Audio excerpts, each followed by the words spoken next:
Hello दोस्तों, welcome back to my study blog 10। तो ये मेरा स्टडी ब्लॉग 10वां है। तो अभी हमने वर्णमाला वाक्य विचार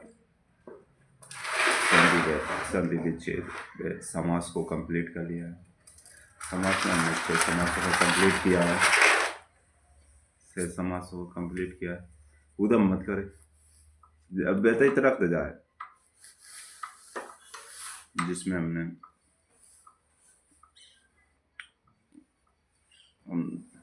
समास 6 समास। पहला समास पढ़ा अव्ययीभाव समास। अव्ययीभाव समास में पहला पद अव्यय या उपसर्ग होता है। फिर उसके बाद में हमने पढ़ा द्वंद्व समास।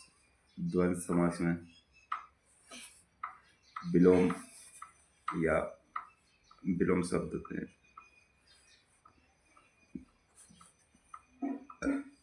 और उसके बाद में पढ़ा हमने बहुब्रीहि समास। बहुब्रीहि समास में तीसरा पद प्रदान होता है, न पूर्व पद न उत्तर पद, तीसरा पद प्रदान होता है। फिर हमने चौथा पढ़ा तत्पुरुष समास। तत्पुरुष समास में पहला पद गौण जबकि दूसरा पद प्रदान होता है। फिर उसके बाद में हमने पढ़ा द्विगु समास। द्विगु समास में पहला पद पूर्व पद संख्यावाची होता है। उसके बाद में पढ़ा हमने कर्मधारय समास। कर्मधारय समास में पहला पूर्व पद विशेषण विशेष होता है जबकि उत्तर पद उपमेय उपमान होता है।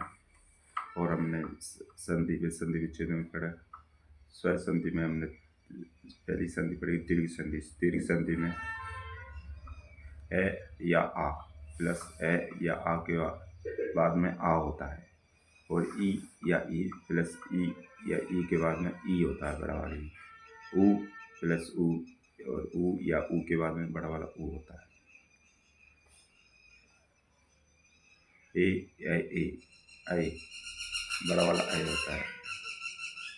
री, इसमें री का कोई रोल नहीं है। आओ या आओ तो बड़ा वाला आओ होगा। इसी प्रकार हमने गुण संधि पढ़ी। गुण संधि में ए या आ के बाद में ई आए तो ए होगा, और ए आ के बाद में ऊ आए तो ओ होगा। और फिर हमने पढ़ी वृद्धि संधि। वृद्धि संधि में ए आई के बाद में ए प्लस आ।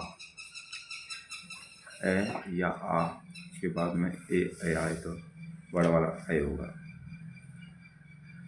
और ए आ प्लस ओ के बाद में बड़ा वाला ओ होगा। यह संधि।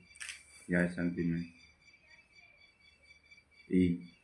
ई प्लस अन्य भिन्न स्वर हो। ई नहीं होना चाहिए बाद, उसके बाद में भी, तो हो जाएगा ये। और ऊ प्लस अन्य भिन्न स्वर आए तो हो जाएगा बै, और री का तो रै होगा। और उसके बाद आदि संधि में ए का प्लस अन्य भिन्न स्वर ऐ हो जाएगा। ऐ का प्लस अन्य भिन्न स्वर आय हो जाएगा, और ओ का अब हो जाएगा, और आओ का आ हो जाएगा। और उसके बाद वर्ण विचार में हमने अर्थ के आधार पर वर्ण 8 प्रकार के होते हैं,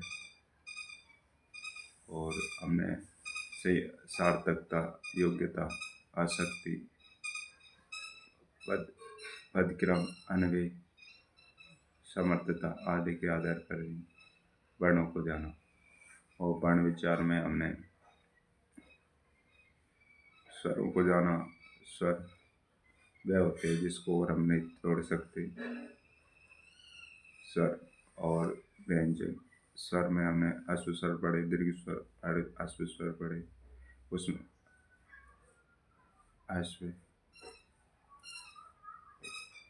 और दीर्घ स्वर पढ़े हमने, उसमें स्वर पढ़े, अंतस्थ पढ़े। और व्यंजनों में स्पर्शी व्यंजन, उसमें व्यंजन, अंतस्थ व्यंजन, संयुक्त व्यंजन आदि हमने व्यंजनों का संपूर्ण जानकारी प्राप्त की। इस प्रकार हमारी ये क्लास कंप्लीट हुई, और अब हम चलते हैं आगे। ओके, डे 11 पर 11वीं डे हम पढ़ेंगे। Okay, okay, bye.